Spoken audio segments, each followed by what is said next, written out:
All right, so what we're doing is we're looking at still graphics and the properties of keyframing. And so the idea is very simple.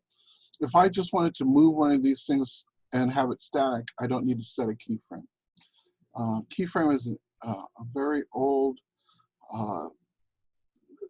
term that comes from animation. And the idea is I set a beginning and end keyframe, and then I can transition an object over time from that initial state to the second state. So if I set a keyframe and I change the position and then set a second keyframe and change the position, the object will transition from the first position to the second position over time.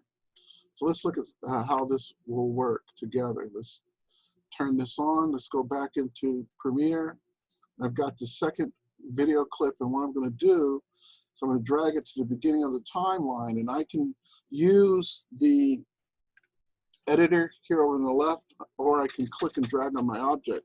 So if I double click on the video clip, so for instance, sometimes I'll shoot some video and there'll be something in the corner of the screen. Like one time I shot a footage and the actor's foot was in the corner of the video. I just grabbed it and dragged it out just a little bit and changed the size of the video clip.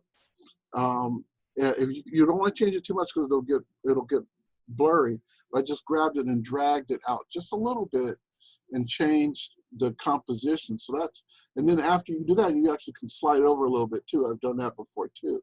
I'm going to put it back where it was. I'm going to drag it back in, and what we want to do instead is I want to have this slide off the screen, and then I'm going to drag it back.